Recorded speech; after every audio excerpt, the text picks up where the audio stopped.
Bueno, buenas tardes, estudiantes. Acabo de encender la cámara, acabo de encender, perdón, la opción de grabar. Hoy estamos en la tercera semana de clases y tenemos que ver el capítulo 4 de movimiento en dos dimensiones. El movimiento en dos dimensiones es bastante parecido al movimiento en una dimensión. De hecho, las ecuaciones son realmente prácticamente iguales.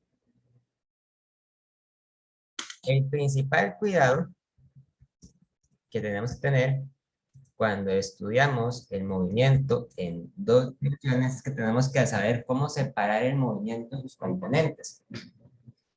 Eh, por ejemplo, una partícula que se mueve en dos dimensiones es una partícula que se puede ubicar en un plano de coordenadas, un sistema de coordenadas cartesiano, XY. Y entonces, si la partícula se encuentra, por ejemplo, en este punto de acá, a este punto yo le puedo dar una posición vectorial, ¿verdad? Yo puedo decir que la posición de esta partícula es el vector R, donde el vector R tiene componentes en X y en Y, ¿verdad? Si este es el punto que está en X y Y, entonces el vector R va a ser el vector de X por Y más Y en J.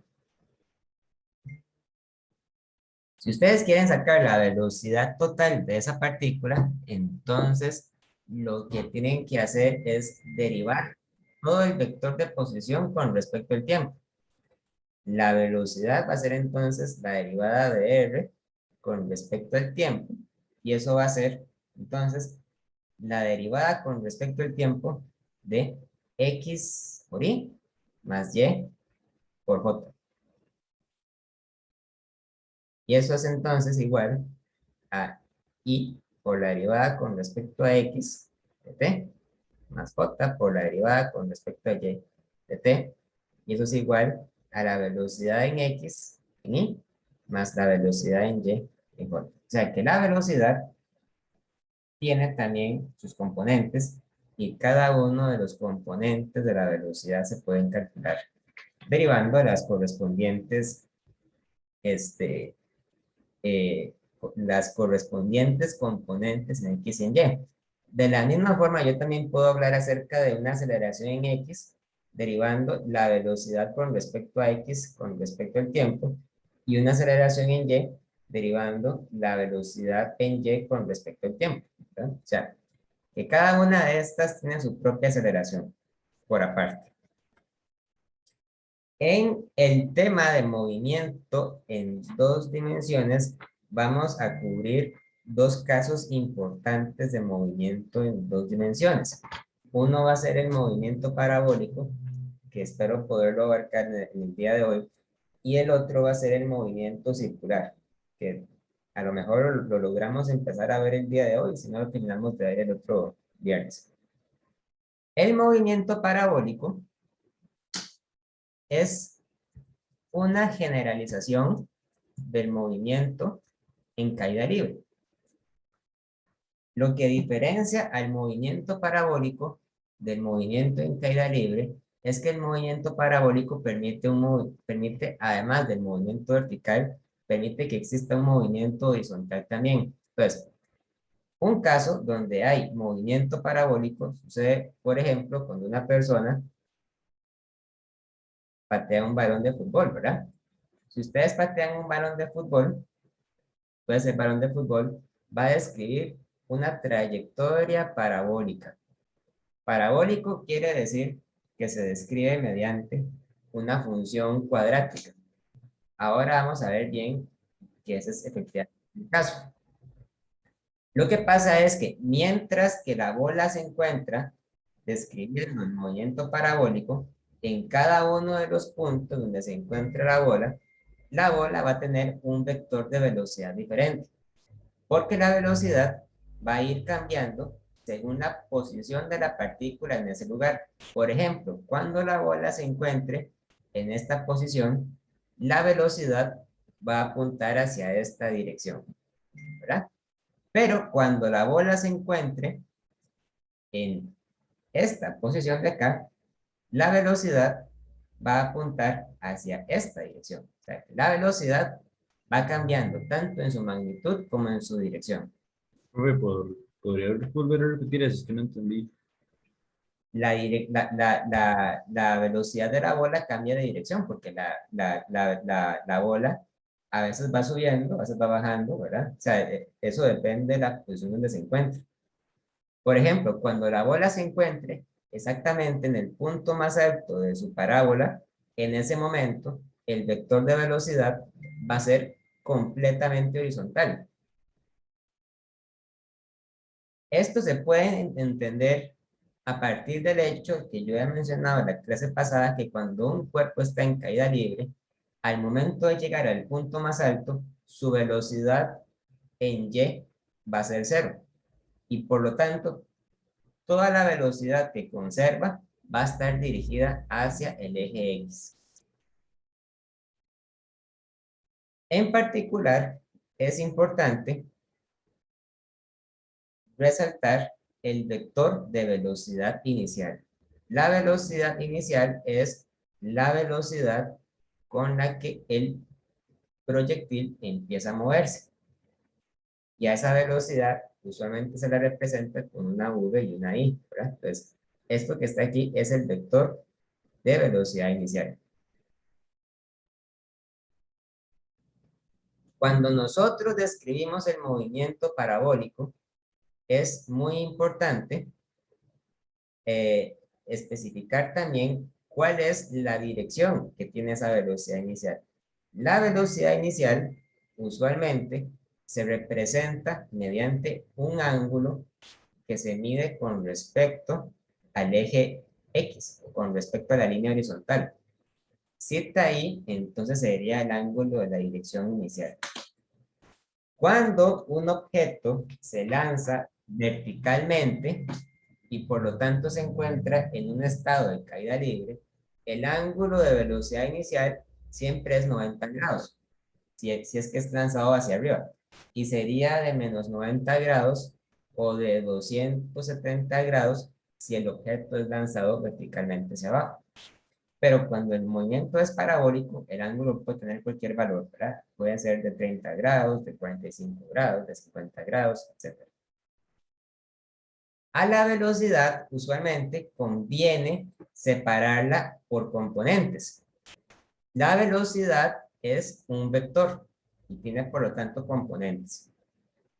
Nosotros aquí, entonces, podríamos hablar acerca de la componente en X y de la componente en Y de la velocidad inicial. La componente en X sería entonces la proyección que tiene el vector de velocidad inicial en el eje horizontal. Aquí.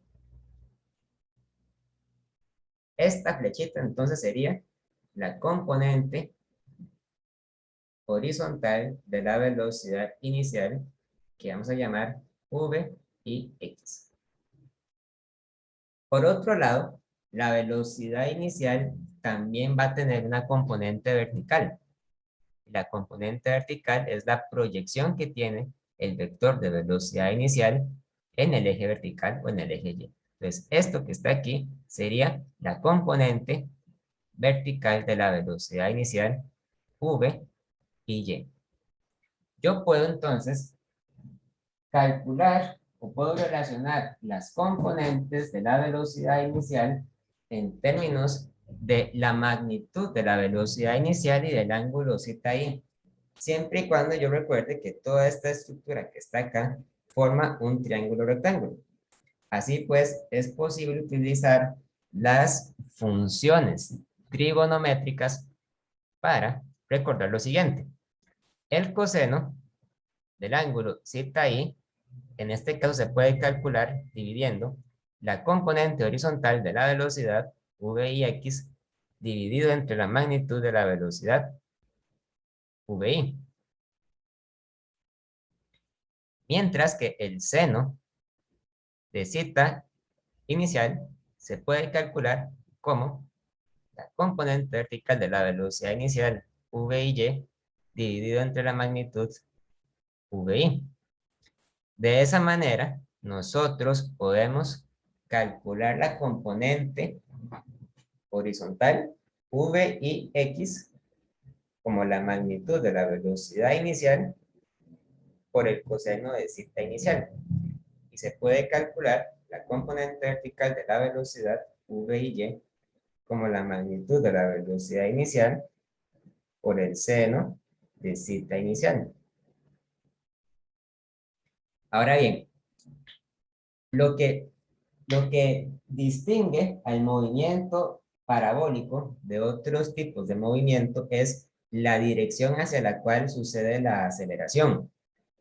Cuando un cuerpo está en movimiento parabólico, ya sea en cualquier parte de la parábola, el punto más alto, el punto más bajo, el punto de subida, el punto de bajada, no importa dónde esté, el objeto siempre va a acelerar verticalmente hacia abajo con la gravedad. Entonces, para este objeto yo puedo trazar tanto el vector de velocidad como el vector de aceleración. La aceleración de la bola siempre sucede verticalmente hacia abajo. No importa en qué parte de la parábola se encuentre. Entonces, la aceleración de la gravedad en y siempre va a ser igual a menos g. No importa en qué parte de la parábola esté, siempre va a acelerar verticalmente hacia abajo.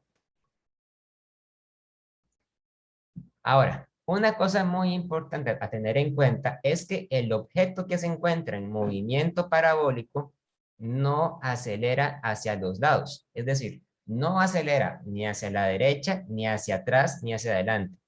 Si pudiera acelerar hacia la derecha es solamente porque el objeto experimenta algún tipo de resistencia con el aire, que es algo que nosotros vamos a ignorar en este curso. Por lo tanto, para cualquier parte de la parábola, la aceleración en x, a x, va a ser siempre igual a 0. A x va a ser igual a 0. ¿Ok? Por lo tanto, el movimiento parabólico se separa en dos partes. Por un lado, el movimiento vertical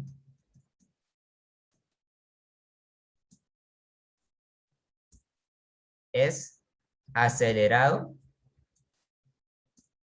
hacia abajo.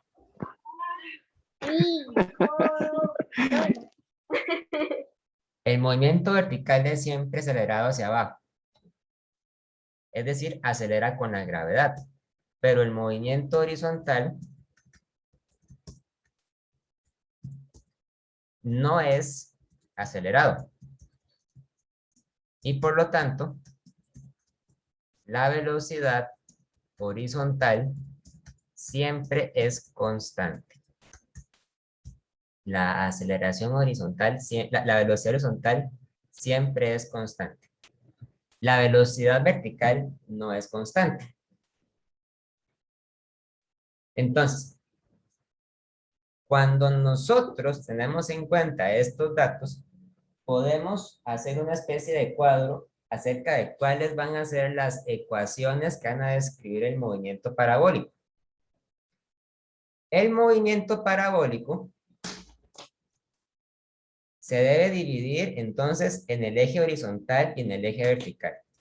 En la columna de la izquierda pondremos las ecuaciones del eje vertical y en el eje de la derecha pondremos las ecuaciones del eje horizontal.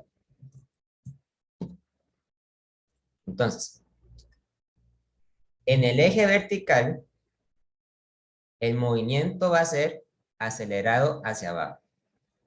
Eso quiere decir que el movimiento vertical se va a describir utilizando exactamente las mismas ecuaciones que hemos visto para caída libre. Es decir, que la velocidad final en y es igual a la velocidad inicial en y menos gravedad por tiempo. Esa era una ecuación.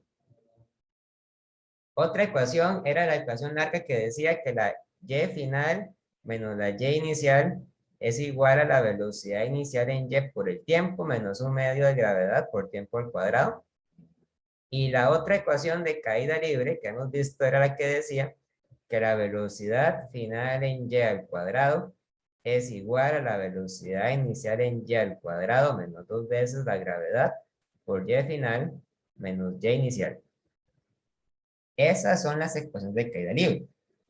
Ahora, en el eje horizontal, el movimiento se da con velocidad constante. Cuando el movimiento era con velocidad constante, la única ecuación que teníamos que mantener era la que decía que x final menos x inicial es igual a la velocidad en x por el tiempo. Esa es la única ecuación en el eje horizontal porque es con velocidad constante. Aunque vale la pena aclarar una cosa.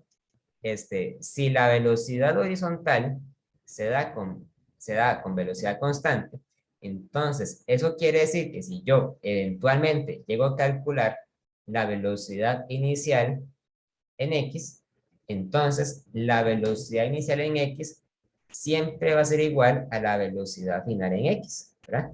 Porque la velocidad en x es constante. Entonces, esto para fines prácticos yo lo puedo llamar solamente la velocidad en x, vx, ¿verdad? Porque no cambia, es constante. Ok, ahí tal vez les acabo de dar una explicación bastante abstracta del tema. Pienso que si hacemos varios ejemplos, podemos llegar a entender o dominar bien estas ecuaciones y cómo aplicarlas. Vamos a ver, hasta aquí, ¿hay alguna duda, alguna pregunta? Profe, tengo una pregunta. ¿Sí? El movimiento como de una hamaca, es parabólico, El movimiento de una hamaca no es como parabólico. de un columpio, digamos. Ok. Yo sí, porque el columpio no está en caída libre. El columpio no se cae porque hay una fuerza que lo sostiene, que es la fuerza de los cables o de las cadenas que mantienen la hamaca en su lugar.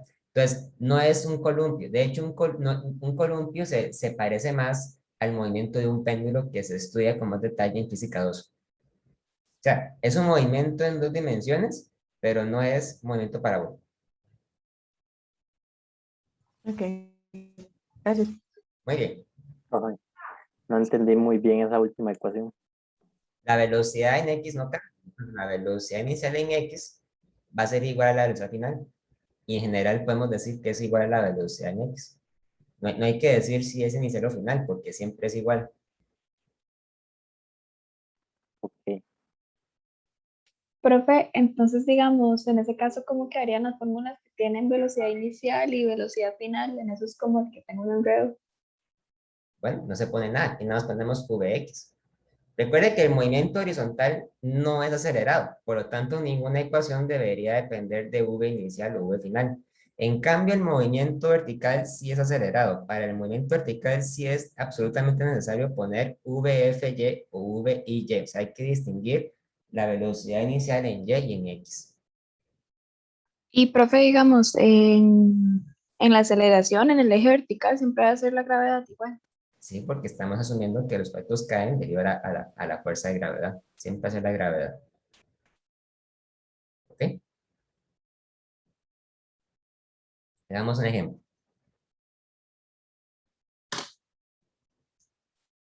Ejemplo.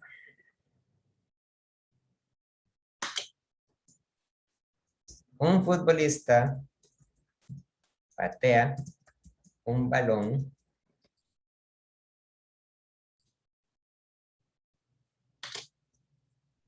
dándole una velocidad inicial de 15 metros entre segundo a un ángulo de 30 grados por encima de la horizontal. Si la cancha es completamente plana, determina lo siguiente. Entonces, aquí vamos a poner diferentes cosas para determinar. Lo primero que les voy a pedir es que determine las componentes de la velocidad inicial. Eso siempre es muy importante, hay que hacerlo primero. Las componentes de la velocidad inicial. B, determine la altura máxima que alcanza el balón. C, determine el tiempo que el balón permaneció en el aire. Y D, determine la distancia horizontal que recorrió el balón en ese tiempo. O sea, que recorrió el balón mientras estuvo en el aire.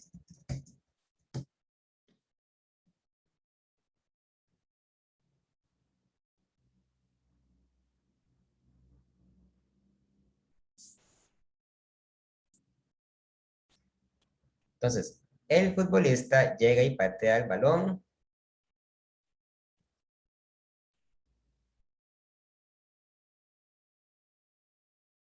Y el balón describe un movimiento parabólico así, ¿verdad?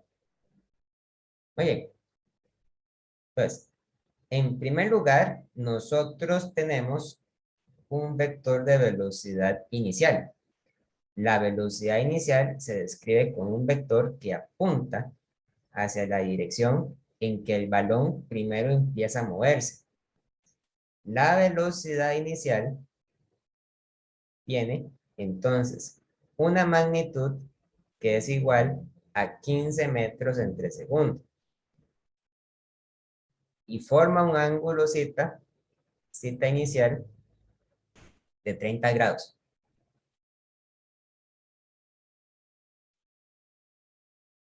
Por lo tanto, la primera cosa que vamos a calcular en este movimiento son las componentes en X y en Y de la velocidad inicial. Si yo dibujo entonces las componentes en X y en Y, yo tendría que V y X es esto de acá y V y Y es esto de acá.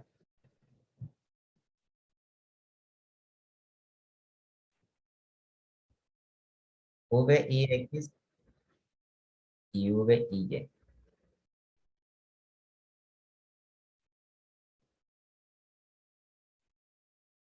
Muy bien. Para hacer eso, entonces vamos a poner aquí parte A. Calculamos V y X y V y Y. Esa parte es muy fácil. V y X es igual a la velocidad inicial por el coseno del ángulo inicial. La magnitud, ¿verdad? La velocidad inicial.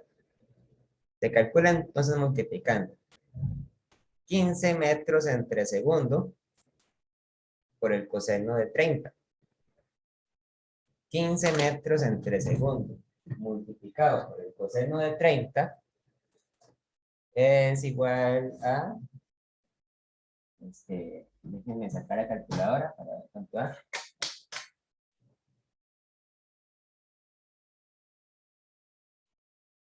Es igual a, prácticamente 13,0 metros entre segundo. Por otro lado, la velocidad inicial en Y es igual a la magnitud de la velocidad inicial por el seno de zeta inicial.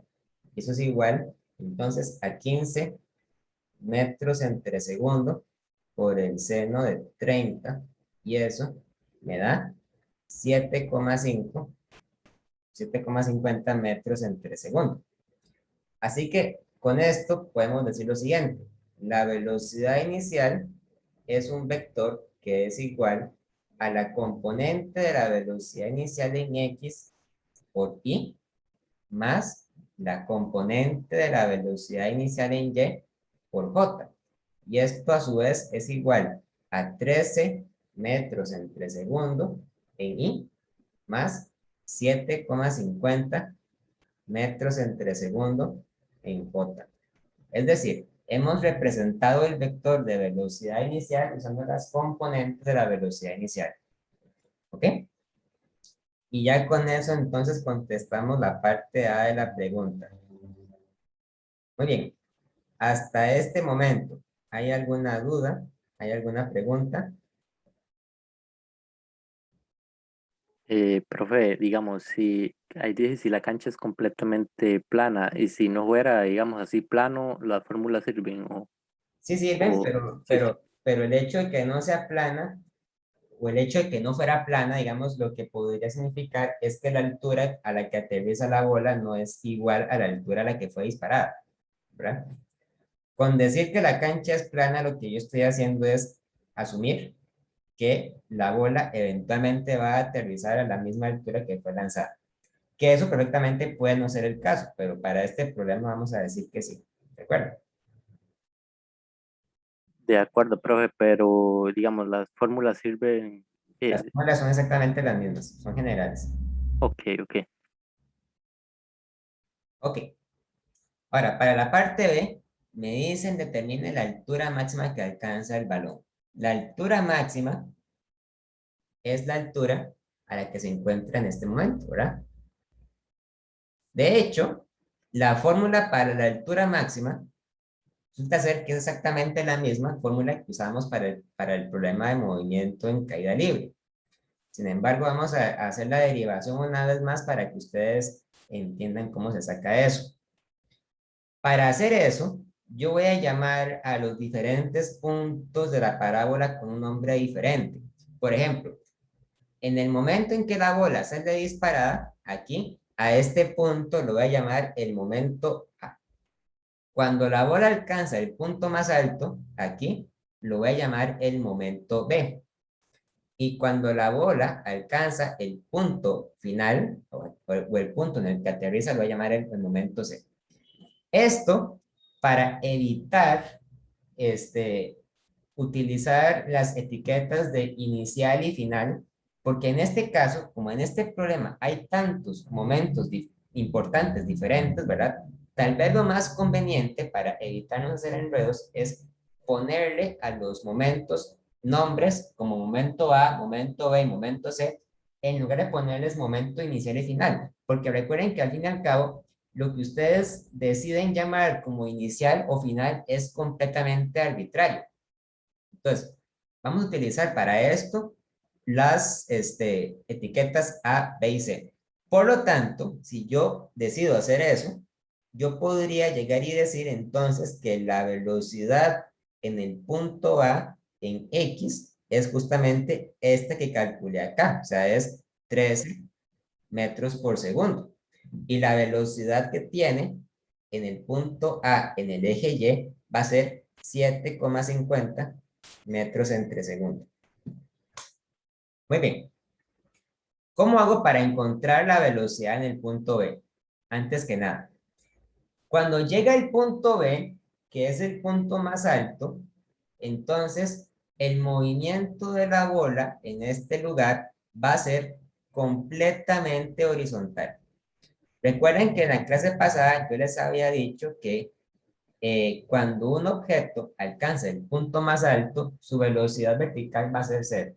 Ahora, es muy importante que ustedes entiendan que eso no significa que la velocidad total va a ser cero, porque en el punto más alto, en el punto B, el objeto se va a seguir moviendo, pero se va a seguir moviendo solamente en la dirección horizontal.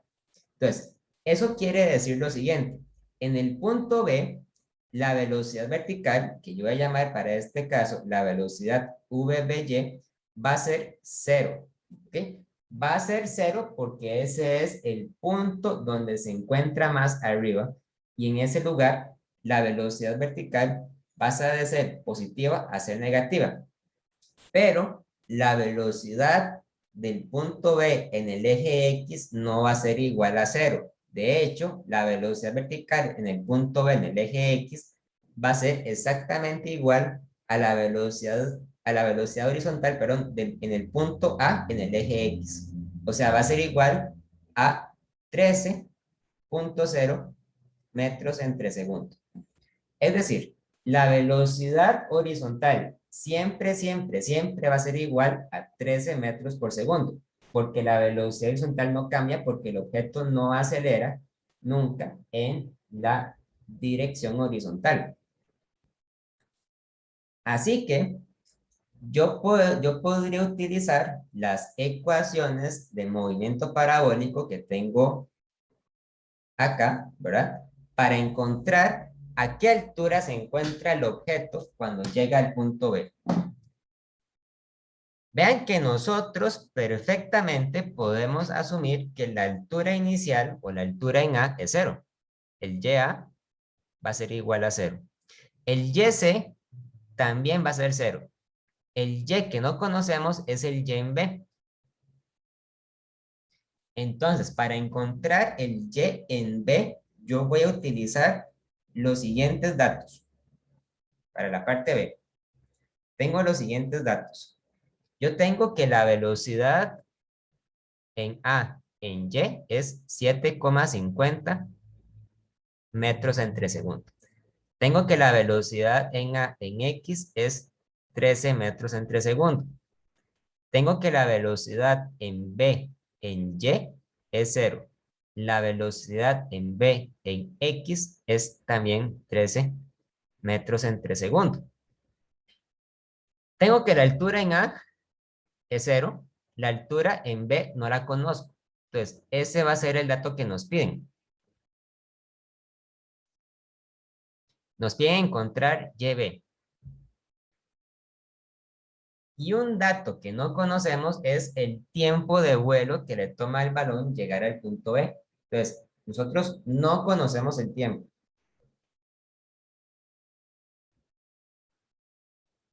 No conocer el tiempo es importante porque eso quiere decir que sabemos cuál ecuación hay que utilizar. Vean que de las 4 ecuaciones, o ¿verdad? Realmente de las 5 ecuaciones, la que no depende del tiempo es esta de aquí abajo. Entonces, yo voy a adaptar esta ecuación al problema que tengo en este momento.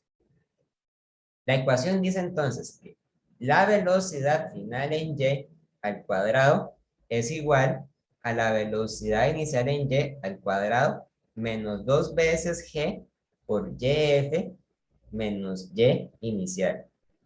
Pero en lugar de poner final e inicial, voy a cambiarlo por B y A. De manera tal que esta ecuación se debería ver así. La velocidad en B en Y al cuadrado es igual a la velocidad en A en Y al cuadrado menos 2 veces gravedad. En lugar de YF pongo YB y en lugar de YI pongo YA. Y lo que quiero es encontrar el YB. Recuerdo que para este problema el YA es igual a 0 y la velocidad en B en Y también es 0. Entonces, aquí tengo que 0 es igual a la velocidad en A en Y al cuadrado menos 2 veces gravedad por YB. Y esto implica entonces que YB es igual a la velocidad en A en Y al cuadrado entre 2G.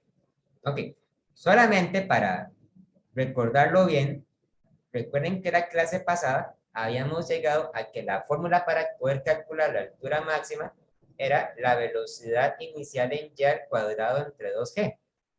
Bueno, esto es lo mismo, ¿verdad? Realmente lo mismo. La altura máxima es la velocidad inicial vertical al cuadrado entre 2G. Nada más que hay que tener mucho cuidado porque ahora es movimiento parabólico. Entonces, la altura en B se calcula primero elevando la velocidad en A al cuadrado.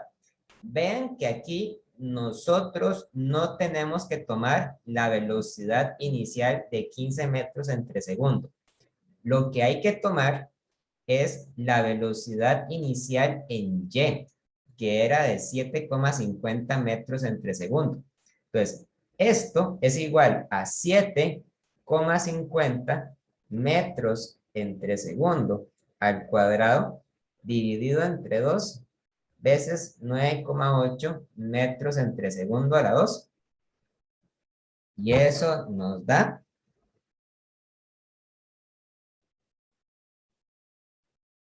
5,74 metros. 5,74 metros de alto. Eso es lo más alto que logra llegar la bola cuando se encuentra en estas condiciones de movimiento parabólico, ¿verdad? Entonces, En el fondo, lo que acabamos de hacer es básicamente lo mismo que hicimos para el movimiento en caída libre, con la única diferencia de que ahora la velocidad inicial que voy a tomar es la velocidad inicial vertical. Y la velocidad inicial vertical o la velocidad inicial en Y se calcula multiplicando la verdadera velocidad inicial por el seno de 30 o por el seno del el ángulo que me den como ángulo inicial. ¿De acuerdo? Vamos a ver. ¿Hasta aquí alguna duda, alguna pregunta, algún comentario?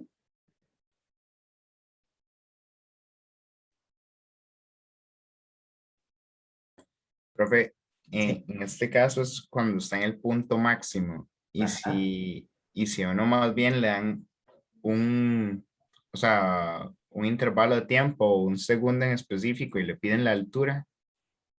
Entonces, si a mí me dieran el tiempo, si a mí me dieran el tiempo, yo no podría garantizar que ese tiempo sea el que corresponde a la altura más alta. Ahí tendría que ver cuál ecuación utilizo. Podría utilizar, por ejemplo, esta ecuación, porque esta ecuación depende del tiempo y de las alturas, ¿verdad? O Ok, sea, sí, sí. todo depende de los datos que usted le dan y depende también de los datos que no le dan. Ujú. Así es como uno decide cuál ecuación usar. Ok. Ahora, en la parte C, hay que calcular el tiempo que el balón permaneció en el aire.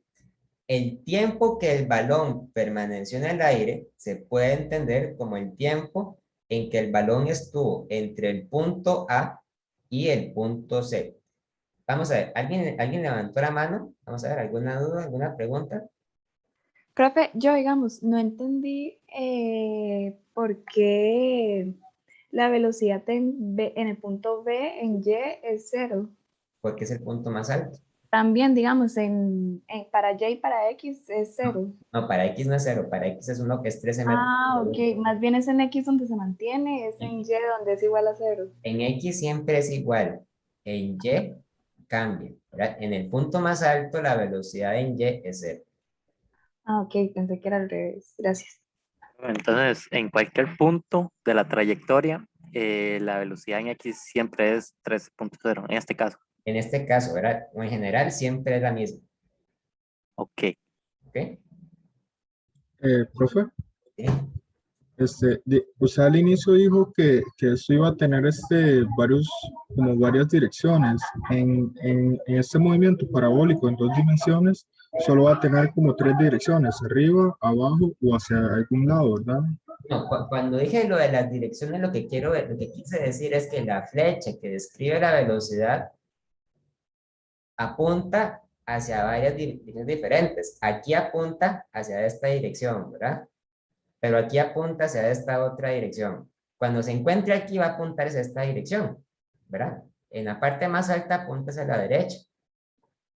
Usted lo que está diciendo es que el movimiento tiene solamente dos dimensiones. Las dimensiones se pueden entender como el movimiento puede ser a lo largo de la dirección horizontal y de la dirección vertical, pero esas son las dimensiones. Las direcciones se refieren al ángulo que describe el vector de velocidad para cada uno de los tiempos en que se encuentra en la parábola, ¿verdad? ¿Entiende la diferencia?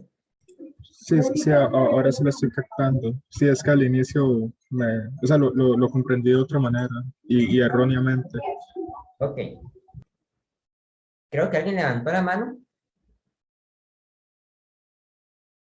Sí. ¿Qué pasó?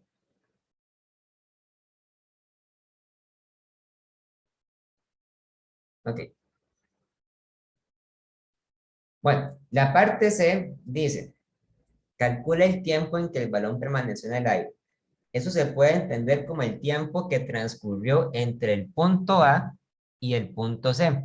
Entonces, la parte C en la que estamos implica utilizar un conjunto de datos diferentes. Vean que entonces cuando yo llego al punto donde la bola aterriza, ya no me interesa de repente lo que había ocurrido en el punto más alto. Entonces, para la parte C, vamos a hacer la siguiente lista de datos. Yo tengo entonces que la altura en A es 0.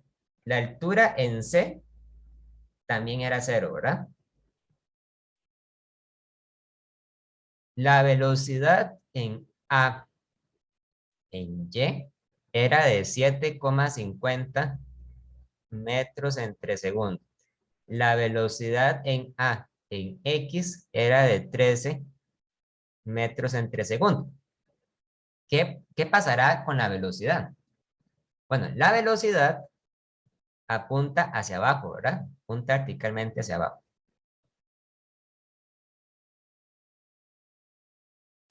Aquí nosotros podemos estar seguros de que la velocidad en el punto C en X también va a ser igual a la velocidad en el punto A en X, porque la velocidad en A siempre es igual. Entonces va a ser igual a 13 metros entre segundo. Ahora, nosotros rápidamente podemos justificar que la velocidad en el punto C en el eje Y va a ser igual a la velocidad en el punto A en el eje Y, pero negativa. Porque ahora apunta verticalmente hacia abajo, ¿verdad? O sea, apunta hacia la derecha, pero ahora apunta también hacia abajo. Entonces, la velocidad vertical en C va a ser igual a menos 7,50 metros entre segundo. Entonces, a esta lista de datos tenemos que sumarle que la velocidad en C en Y va a ser menos 7,50 y la velocidad en C en X va a ser 13 metros entre segundo. Ok, ¿qué nos piden? Nos piden el tiempo que le toma hacer todo esto. Y realmente no hay ningún dato que nos sobre, ¿verdad? Ahí digamos, tenemos más información de la cuenta. Entonces, tenemos varias posibilidades para calcular el tiempo. Hay que ver cuál ecuación nos parece que es la más sencilla para hacerlo. Yo podría, por ejemplo, agarrar la primera ecuación y en lugar de decir velocidad final y velocidad inicial, lo que podría decir es simplemente velocidad en C y velocidad en A. De manera que yo entonces llego y escribo. Ok, la velocidad final en Y es igual a la velocidad inicial en Y menos gravedad por tiempo. Esto quiere decir, entonces, que la velocidad en C en Y va a ser igual a la velocidad en A en Y menos gravedad por tiempo. Y ojo, ¿verdad? Hago el despeje del tiempo. Esto queda, gravedad por tiempo es igual a la velocidad en A en Y menos la velocidad en C en Y. Y por lo tanto, el tiempo es igual a la velocidad en A en Y menos la velocidad en C en Y entre la gravedad. Ojo con esto, porque entonces el tiempo es V a Y, que es 7,50 metros entre segundo, ¿verdad? Menos VCY, pero VCY a su vez es menos 7,50. Entonces esto es como restar un número negativo, ¿verdad? Y eso, a fin de cuentas, es lo mismo que sumar. El tiempo de vuelo, entonces, sería... ¿cuánto? Sería 15,3... no, perdón, será 1,53 segundos. Ese es el tiempo que le toma hacer ese viaje. O sea, la bola de fútbol permanece en el aire durante un tiempo de 1,53 segundos. ¿Ok? Y ya con eso entonces contestamos la pregunta C. Claramente, esta parte, ¿sí? Digamos, a la hora de que yo utilizo estas ecuaciones para dos dimensiones, lo que sería la velocidad final en Y y la velocidad inicial en Y, yo las puedo reemplazar por cualquiera de las velocidades de los momentos, digamos. Exactamente. Eso, entonces, digamos, ahí yo también podría haber usado la velocidad de B, por ejemplo, para resolver la ecuación, ¿o no? Pero si usted hubiera usado la velocidad en B, usted hubiera calculado el tiempo que le toma ir de A hasta B. ¿verdad? Ok, pero digamos, si yo ocupara saber eso, sí podría hacerlo perfectamente. Sí, claro. Ok, sí está. Pura vida. De hecho, eso le hubiera... Profe, si uno calcula con la de B, simplemente es multiplicarlo por 2. Exactamente. O sea, si usted hubiera hecho eso, usted hubiera calculado el tiempo que le toma ir desde el punto A hasta el punto B y luego usted justifica que, bueno, el tiempo de subida es la mitad del tiempo de vuelo. Entonces, el tiempo de vuelo es el doble del tiempo de subida. Entonces, debería dar lo mismo, ¿verdad? O sea, eso es completamente equivalente. Ahí la cosa es jugar con las ecuaciones y ver qué me queda más fácil en un momento dado. En realidad, para calcular ese tiempo hay más de una forma correcta. Otra cosa que yo pude haber hecho, completamente equivalente, hubiera sido utilizar la ecuación que dice que y final menos y inicial es igual a la velocidad inicial en y por el tiempo menos un medio de gravedad por tiempo al cuadrado. Y cambiar entonces, en lugar de y final, poner yc. En lugar de y inicial, poner ya. En lugar de la velocidad inicial en y, poner la velocidad en a en y por tiempo menos un medio de gravedad por tiempo al cuadrado. Tanto el yc como el ya son iguales a 0.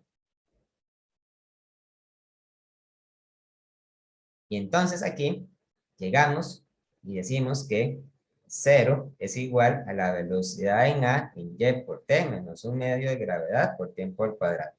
El tiempo se despeja factorizando, ¿verdad? ¿Se acuerdan?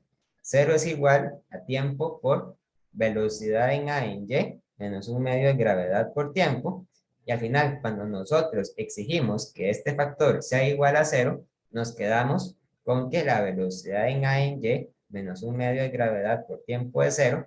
Y por lo tanto, el tiempo es igual a 2 veces la velocidad en a en y entre g. Y esa fórmula es la misma que hemos visto la clase pasada para calcular el tiempo de vuelo.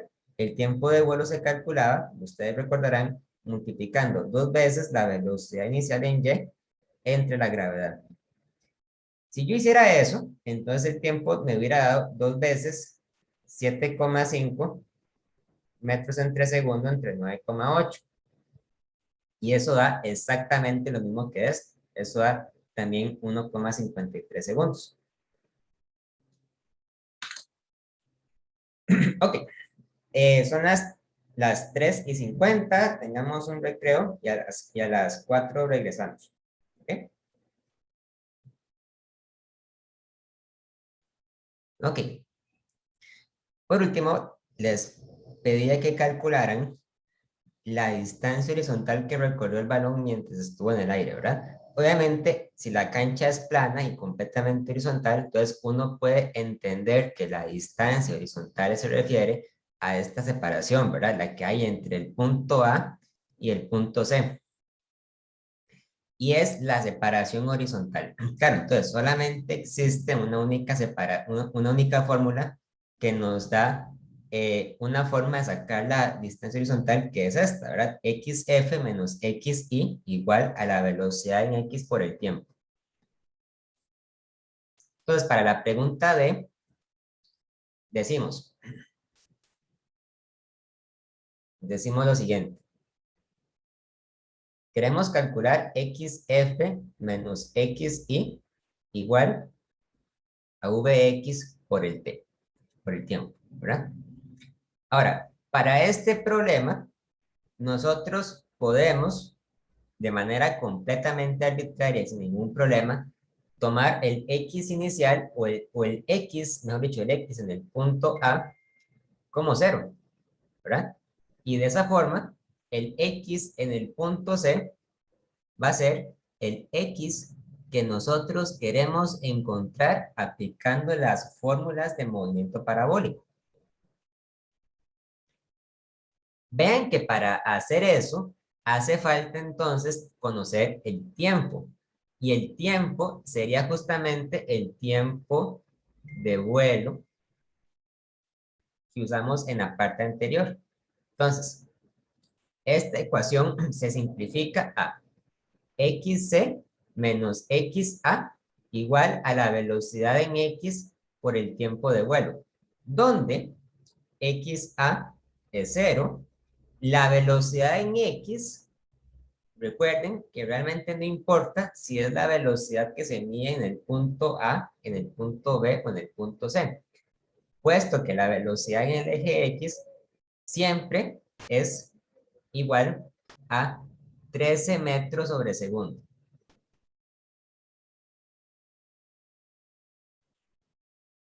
Y el tiempo sería el tiempo que calculamos aquí atrás, que es 1,53 segundos.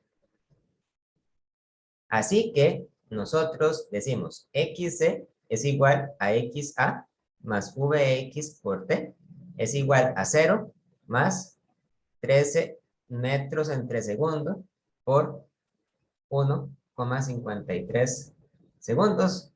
Y eso da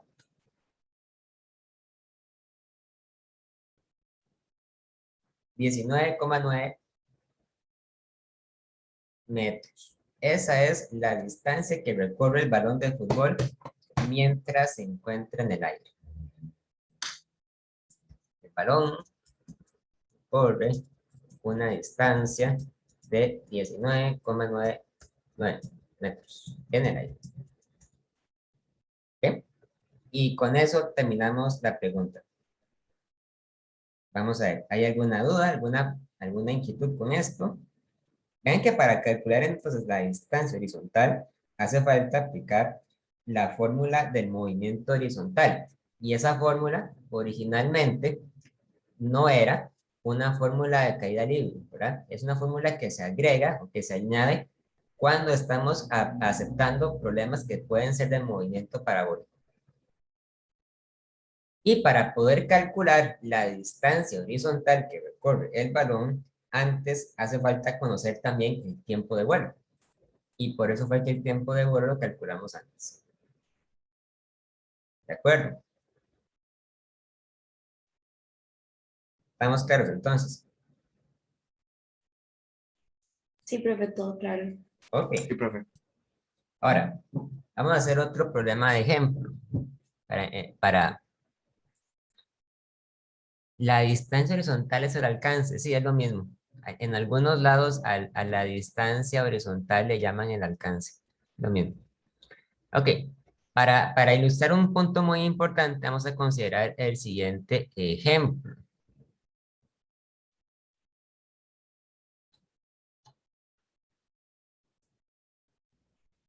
Un poco violento, pero bueno, el ejemplo es lo siguiente. Desde la azotea de un edificio de 10 metros de alto, un hombre dispara una bala con dirección horizontal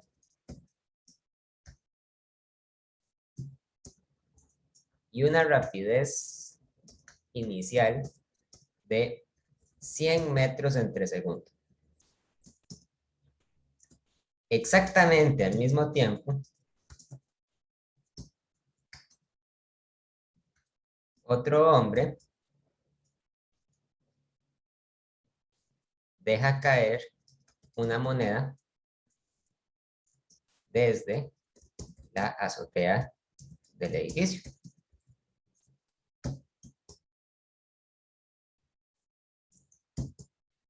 Determine cuánto tiempo tarda cada uno de ellos en llegar al suelo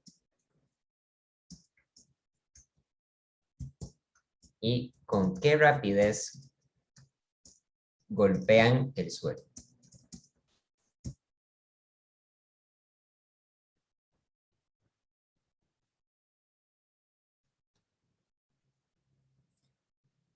Determine cuánto tiempo le toma llegar al suelo y con qué rapidez golpea el suelo.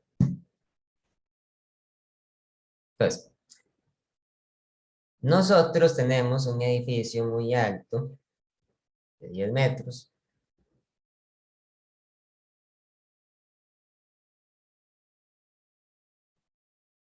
Y en la cima del edificio hay un hombre con un arma, dispara el arma de manera horizontal y la bala, entonces, describe una trayectoria parabólica, ¿verdad? Evidentemente la bala eventualmente golpea el suelo porque cae, tiene que caer. Pero lo importante es que la bala, cuando sale disparada del rifle, sale con una velocidad inicial horizontal. Y la velocidad inicial tiene una magnitud de 100 metros entre segundo. Al mismo tiempo, hay otro hombre del otro lado del edificio y deja caer una moneda. Y la moneda también cae, ¿verdad? Ahora, la moneda, como se deja caer, no describe realmente un movimiento parabólico, sino que describe un movimiento en caída libre, es decir, un movimiento que es completamente vertical y golpea el suelo. Entonces, cuando uno ve esto, uno podría dejarse llevar por la intuición de suponer que la bala debe llegar antes porque la bala fue disparada con una velocidad inicial gigantesca, ¿verdad? Pero el punto aquí es que la bala, si bien fue lanzada con una velocidad inicial muy grande, fue lanzada con una velocidad inicial horizontal, que no tiene componente en el eje Y, o sea, no tiene componente en el eje vertical. Para cada uno de estos objetos, para la bala y para la moneda, podemos hacer entonces una lista de datos. Recordando que siempre es buena idea ponerle etiquetas a las cosas para ayudarnos a recordar a qué edad, a qué objeto corresponde cada uno de los objetos que vamos a medir. Entonces, en el caso de la bala, vamos a llamar al momento en que la bala fue lanzada como el momento A. Al momento en que la bala llegó al suelo, vamos a llamar el momento B. Al momento en que la moneda fue dejada caer, lo llamaremos el momento C, y al momento en que la moneda llegó al suelo, lo llamaremos el momento D. Creo que alguien levantó la mano. Sí, yo, profe, tengo una pregunta. Ajá. Digamos, en casos como esos de un proyectil que se mueve a una velocidad muy rápida, por así decirlo, ¿en qué momento es que la gravedad empieza a hacer efecto y empieza a cambiar la dirección a una parabólica en vez de solo una línea recta? Exactamente al momento en que se deja caer, en que se suelta. O sea, tan pronto la bala deja el arma, ya empieza a caer. Poco a poco va yéndose hacia abajo. ¿Y en qué momento es que como cuando uno puede ver que se empiece a notar que va cayendo? Porque digamos, en 10 metros uno no va a notar que se cae, nada. No, 10 metros es lo que mide el edificio de alto. No, no, no, me refiero a un ejemplo hipotético, profe, pero todo bien, está bien. Y no, o sea, el objeto se empieza a desviar tan pronto deja el arma, ¿verdad? Lo que pasa es que al principio se desvía muy poco, pero después, me pasa el tiempo, el movimiento es cada vez más y más notorio, porque recuerden que está acelerando hacia abajo, o sea que cada segundo que pasa, ¿verdad? La velocidad vertical en el eje Y aumenta en 9.8 metros entre segundo.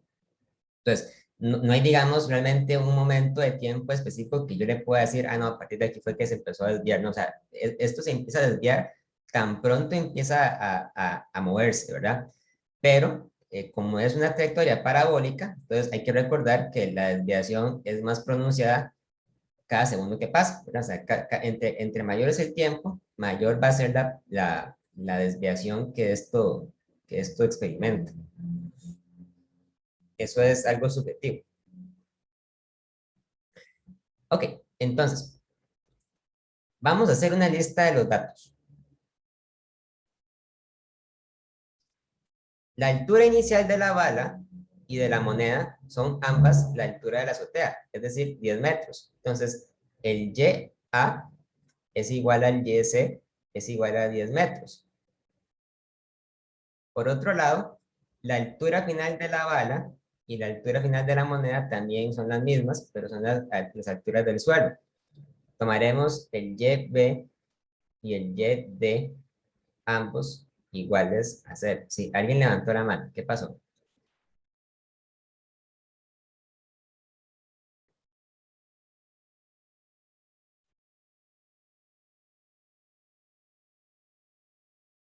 No. Ok. Luego, vamos a anotar cuáles eran las velocidades iniciales. Cuando un objeto es lanzado horizontalmente, como esta bala, ¿verdad? Eso es lo mismo que decir que el ángulo zeta con el que sale disparado es 0, ¿verdad? 0 grados, ¿verdad? Porque sale completamente horizontal. Entonces, ustedes ahí pueden decir, ok, esto implica entonces que la velocidad en el eje, en el punto A, en el eje X, es igual a la magnitud de la velocidad por el coseno de 0. Pero el coseno de 0 es 1. Entonces, esto es simplemente lo mismo que la magnitud de la velocidad. Es decir, es igual a 100 metros entre segundo. Mientras que la velocidad en el punto A, en el eje Y, es la magnitud de la velocidad por el seno de 0. Y el seno de 0 sabemos que es 0. Entonces, esto es 0, ¿verdad? Claramente, debería ser obvio porque, como ustedes pueden ver, la bala sale disparada horizontal. O sea, eso quiere decir que la componente vertical de la velocidad en el punto en que sale disparada es 0, ¿verdad? Obviamente, es 0, aquí está. Y la componente horizontal de la velocidad es igual a toda la velocidad inicial, es decir, es 100 metros entre segundo. En cambio, la moneda, como no es lanzada hacia ningún lugar, entonces tanto la velocidad en el punto C en X como la velocidad en el punto C en Y son iguales a 0. ¿Ok? Son ambas iguales a 0. Vamos a calcular entonces cuánto tiempo le demoró a la bala llegar del punto A al punto B. Ven que para hacer eso no hace falta saber cuánta distancia horizontal recorrió la bala. Yo podría hacer esto sin saber cuál es el valor de XA y el valor de XB. Notando lo siguiente. Para la bala, yo conozco entonces la velocidad inicial en Y, conozco las alturas iniciales y finales, y por lo tanto, me basta con poder utilizar la segunda fórmula de caída libre. Entonces, vamos a calcular el tiempo que le toma a la bala llegar al suelo.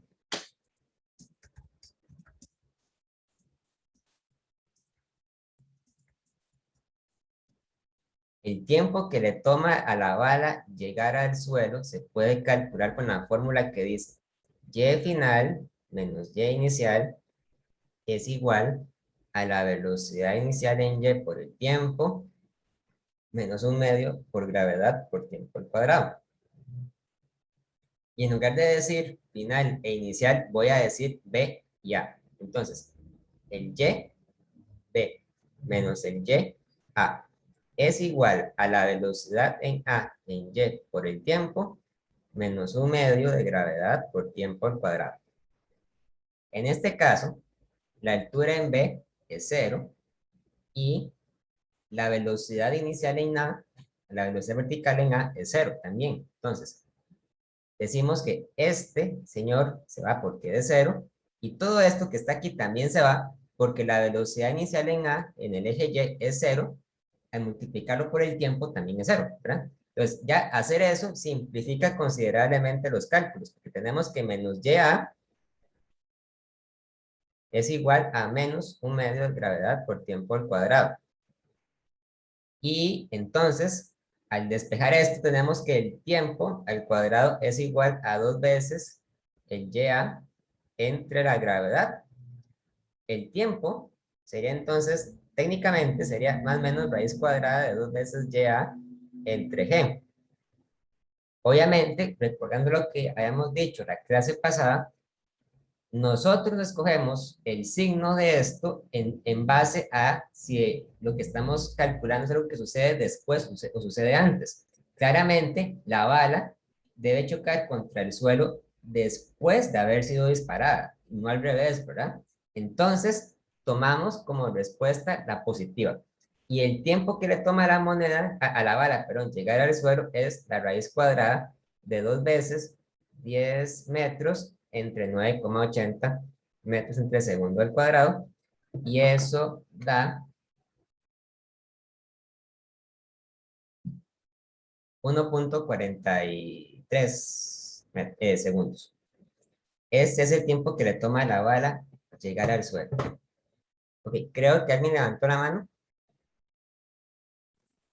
Sí, profe, siempre cuando alguien deja caer algo, digamos, de un edificio, como esa moneda, la velocidad inicial vertical es 0.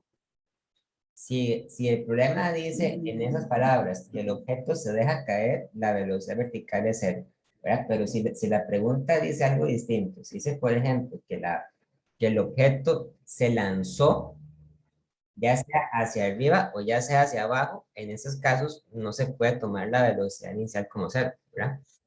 Pero si se deja caer, entonces sí. Ok, ok. Y el de la bala, sí es 0, porque, bueno, no sé, es 0, ¿verdad? Velocidad inicial vertical. ¿Por qué 0? La vertical, no sé, se deja caer, me imagino. La bala no se deja caer, la bala es disparada. Pero verticalmente, Ah, bueno, pero entonces, ¿cuál es la explicación? Porque la bala se dispara horizontalmente, ¿verdad? Como se dispara horizontalmente, entonces no hay componente en Y inicial. La componente en Y es 0. La componente en X sí es muy grande, ¿verdad? Pero la componente en X no tiene incidencia en el tiempo de caída. Lo que tiene incidencia es la componente en Y. Y la componente en Y es 0. A ok, pesar de que la bala salió disparada con una velocidad muy grande hacia la derecha. está Ahora, bien. ¿sí? Ahora, en el caso de la moneda sucede exactamente lo mismo. Si hay Profe, que la par, ¿sí? una consulta, en este caso, el tiempo de esa, digamos, en esa raíz cuadrada, ¿en qué caso habría sido negativo? Hubiera sido negativo si en cambio usted se hubiera permitido imaginarse qué hubiera sucedido si la bala misteriosamente hubiera salido del suelo, hubiera sido lanzada parabólicamente hacia arriba y hubiera golpeado el arma por detrás. Vean que hacer ese movimiento realmente toma el mismo tiempo que hacer esto, ¿verdad? Pero claro, las ecuaciones de caída libre o de movimiento parabólico lo que toman en cuenta es nada más la parte del movimiento que es parabólico, ¿verdad? Eso no toma en cuenta el hecho, por ejemplo, de que la bala nunca hizo realmente este movimiento. Sin embargo, si hipotéticamente lo hubiera hecho, hubiéramos podido tomar el tiempo negativo. Ok, ¿Ok? pura vida, profe. Ahora, para calcular el tiempo que le toma a la moneda llegar al suelo, hacemos exactamente lo mismo. Nada más que para la moneda tenemos como punto inicial el punto C y como punto final el punto D.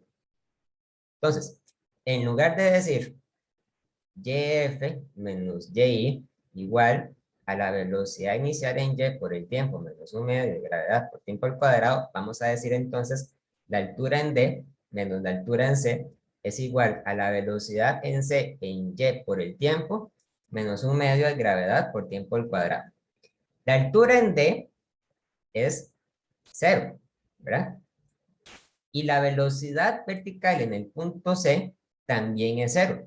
Entonces, vean que esto es exactamente lo mismo que lo que le ocurre a la bala. O sea, exactamente lo mismo. Nos quedamos con menos YC igual a menos un medio de gravedad por tiempo al cuadrado, y entonces al final decimos que el tiempo es la raíz cuadrada de 2 veces YC entre la gravedad, y YC es también igual a 10 metros. Entonces eso quiere decir que el tiempo que tarda la moneda en caer es la raíz cuadrada de 2 veces 10 metros entre 9,80 y eso nos da 1.43 segundos. Entonces, al final lo que podemos concluir es que la bala y la moneda tardan exactamente el mismo tiempo en llegar al suelo, ¿verdad? A pesar de que la bala fue disparada con una velocidad muy grande, eso no importa porque la velocidad de la bala fue completamente horizontal. Hubiera sido distinto si el hombre hubiera disparado el arma un poco hacia arriba o un poco hacia abajo, porque de haberlo hecho, le hubiera dado a la bala cierta velocidad inicial en Y, y eso sí hubiera influido en el tiempo de caída, ¿verdad? Pero si se logra garantizar que el tiempo, que la velocidad inicial fue completamente horizontal, entonces el tiempo de caída es exactamente el mismo que toma la moneda en llegar al suelo. ¿Ok?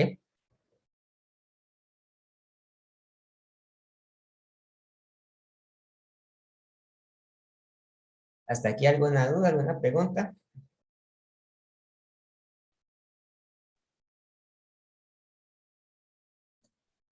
No, profe, todo claro. Ok, muy bien. Ahora, la segunda parte de la pregunta que les quería decir era, ¿con qué rapidez golpean el suelo? Tanto la moneda como la bala. Ahora, eso sí va a dar diferente, ¿verdad? Porque la moneda y la bala llevan trayectorias distintas. Entonces, la velocidad que tenga la moneda al momento de golpear el suelo va a ser completamente vertical. En cambio, la velocidad que traiga la bala al momento de golpear el suelo no va a ser vertical, va a ser ligeramente diagonal, pero ligeramente inclinada. Entonces, lo que queremos es encontrar la velocidad en D y la velocidad en B como vectores. Lo más sencillo en este caso sería empezar con la velocidad final de la moneda, porque la moneda se mueve solamente de manera vertical. O sea, uno puede estar completamente seguro que cuando la moneda golpee el suelo, la componente de la velocidad en el punto D en X va a tener que ser 0, ¿verdad? Porque la bala no cae hacia los lados, o sea, cae hacia abajo y solamente hacia abajo. La pregunta va a ser entonces encontrar cuál es la componente en el punto D de la velocidad en Y. Esa es la pregunta. Esa es la verdadera pregunta. Para calcular la velocidad en el punto D en Y, tenemos muchas posibilidades, ¿verdad? Vamos a calcular V de Y. Para calcular V de Y, sabemos, por ejemplo, que la velocidad en el punto, ¿qué punto era? En el punto C, en la azotea del edificio, es 0, ¿verdad? V de CY es 0. Sabemos que el tiempo de caída fue de 1.43 segundos. Entonces, aquí ustedes podrían jugar con la ecuación que dice que la velocidad final en Y es igual a la velocidad inicial en Y menos gravedad por tiempo y decir entonces que esto implica que la velocidad en D en Y es igual a la velocidad en C en Y menos gravedad por tiempo.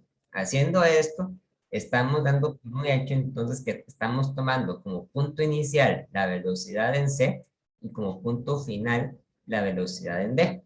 Por lo tanto, la velocidad V de Y va a ser igual a 0 menos gravedad por tiempo, o sea, menos 9,80 metros entre segundo al cuadrado por 1.43 segundos. Y eso da,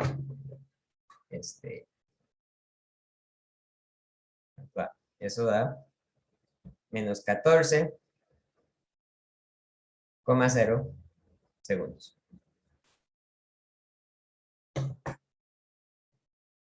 Mientras que también sabíamos que la velocidad en D en X es 0.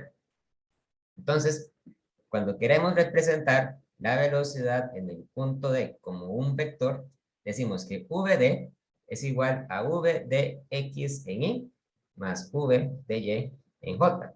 V de X es 0, entonces V de Y es simplemente igual a menos, mira, aquí lo puse en segundos, esto es metros entre segundos. Esto es menos 14 metros entre segundo en J. Y esa sería entonces la velocidad con la que con que la moneda, perdón, golpea el suelo justo antes de caer.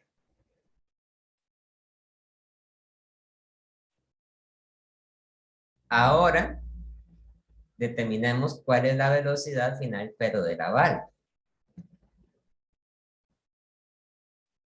Para calcular la velocidad final de la bala, entonces yo quiero encontrar el VBX y el VBY.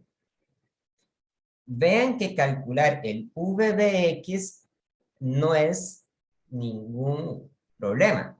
Es más, vamos a ver, ¿quién me puede decir así en dos toques cuánto es VBX? Exactamente, es igual a 100 metros entre segundo. Es 100 metros entre segundo porque la componente horizontal al principio de la trayectoria era de 100 metros por segundo. Y la componente horizontal no cambia con el tiempo. Sigue siendo 100 metros por segundo. La componente vertical, esa sí es otra historia, ¿verdad? Resulta ser que la componente vertical de la moneda al caer al suelo es igual a la componente vertical de la bala al caer al suelo. Pero vamos a demostrarlo. O sea, demostrémoslo con la ecuación. Recordemos que V final en Y es igual a V inicial en Y menos gravedad por tiempo.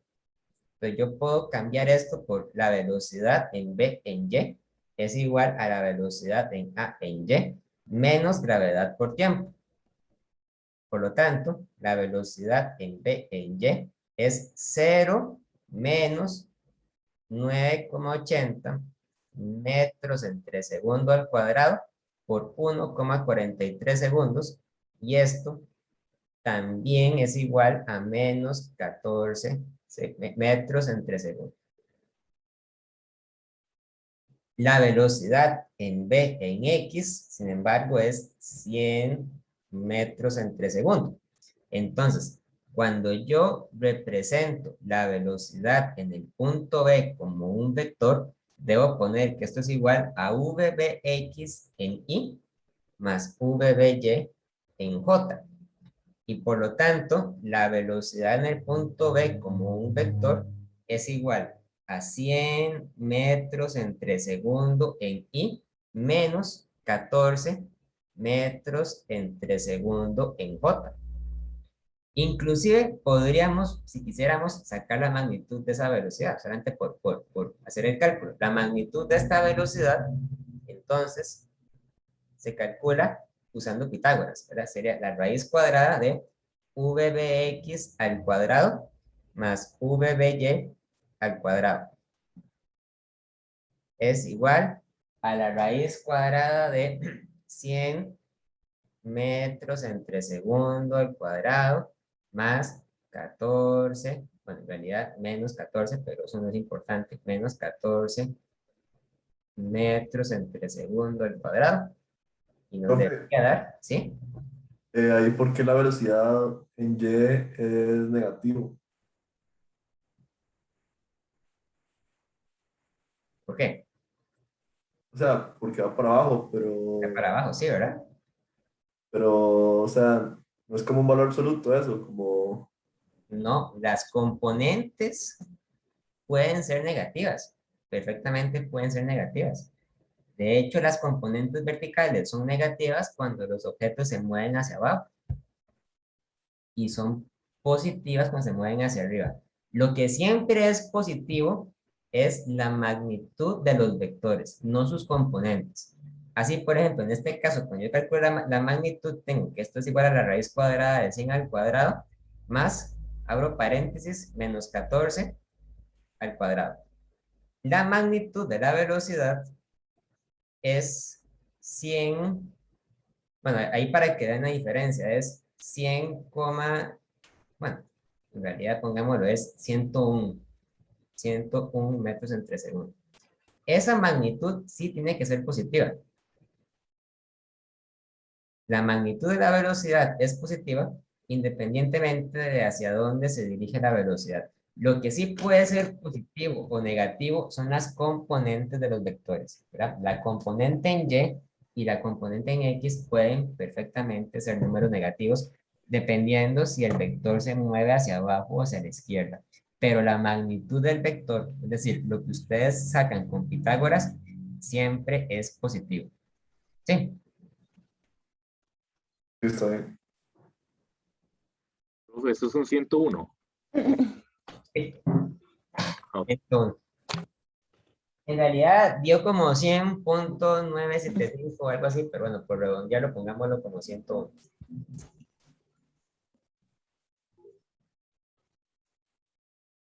Y si quieren, también se puede sacar el ángulo del vector. Hagámoslo para practicar vectores. Ve, el ángulo del vector. Vean que el ángulo que ustedes saquen va a tener que ser un ángulo que se va a medir por debajo de la línea horizontal, ¿verdad?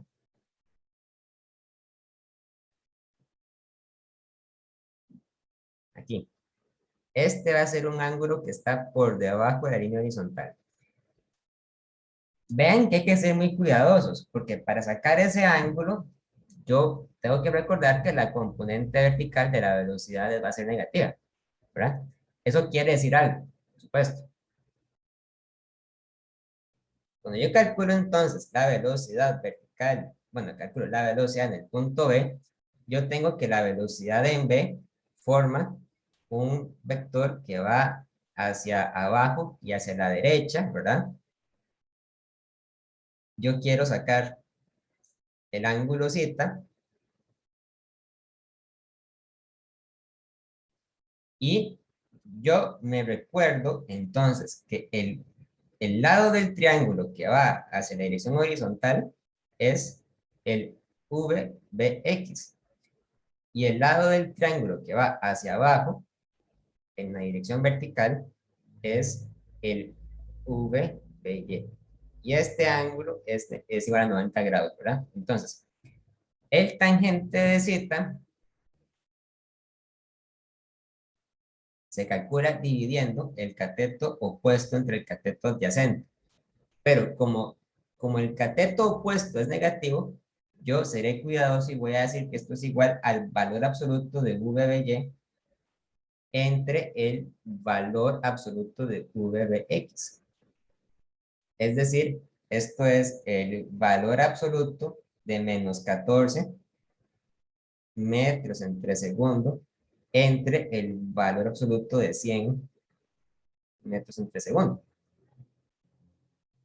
Entonces, el tangente de z es igual a 0.14, 0.1440, y por lo tanto z es el tangente inverso de 0.140. Cuando la calculadora está en grados, ¿verdad? Eso nos da un ángulo de 79.7 grados. Y entonces esa dirección tenemos que darla como si fuera entonces una dirección de 79.7 grados por debajo Profe, del eje horizontal. es 0.140. 0.140, sí. Es que me dio 7.9. No sé. Si usted divide 14 entre 100, 14 entre 100 tiene que ser 0.14, ¿verdad? El ángulo. Déjenme revisar.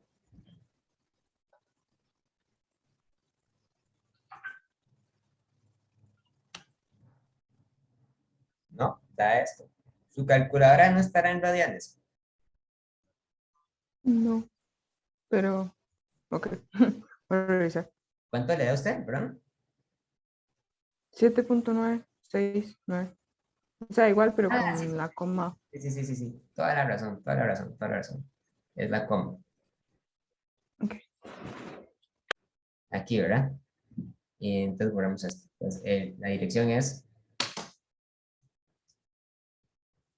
7.97 grados por debajo de la horizontal.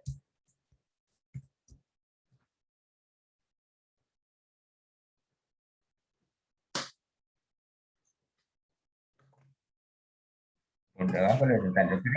Recuerden que hace falta decir, hace falta escribir por debajo de la horizontal. Ustedes no lo explican, entonces la dirección no va a estar completamente definida solamente con ver el ángulo, ¿verdad? Profe, ¿Sí? y yo también, digamos, puedo decir que está a 352 grados por arriba.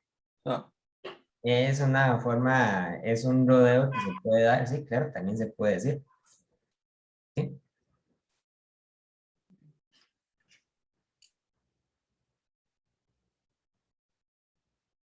De acuerdo.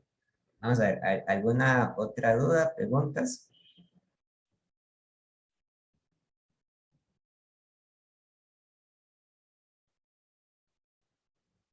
Profe, yo tengo una duda. En ese caso, para el ángulo, si yo quiero, digamos, yo solo podría hacer el cálculo con tan a la -1 y no precisamente, bueno, empezando con el tan, bueno, haciendo tangente de y y x. Sí, usted puede hacer el cálculo de un solo, sin ningún problema. Ok, gracias. ¿Sí?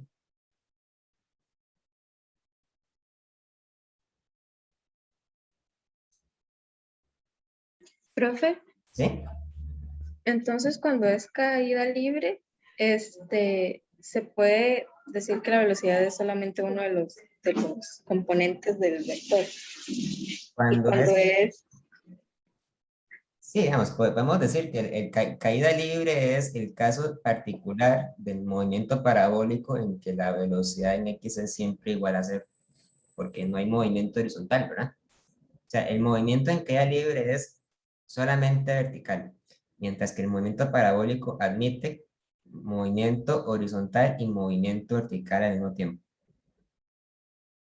ok, ¿Sí? Excelente, muy bien. Bueno, si quieren, entonces dejémoslo hasta acá y el viernes hacemos, continuamos viendo el tema de movimiento circular que nos queda pendiente. ¿De acuerdo? Entonces ahora más tarde les mando el video de la clase y nos vemos el viernes. Muchas gracias, profe. Hasta luego. gracias, profe, hasta luego. Profe, Gracias. Profesor, luego. Gracias, profe, hasta luego. Gracias. Muchas gracias, profe. Hasta luego. Hasta luego. Gracias, profe. Bueno. Profe, una última pregunta. Ujú. ¿Habría algún problema? Voy a rayarle aquí un poco. ¿Habría algún problema si usáramos este ángulo? Porque es el opuesto por la línea. ¿Cómo? Si usáramos, o sea, el ángulo de acá es igual a este, ¿no? Ah, Porque al final es un cuadrado. Entonces no eh, habría ningún problema que usáramos este. ese ángulo es el mismo. O sea, si usted Ok. traza una línea horizontal aquí, entonces usted puede mostrar que de hecho este ángulo está en cita.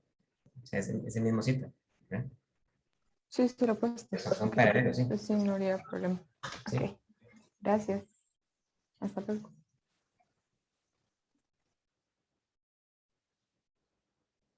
gracias, profe. Bueno.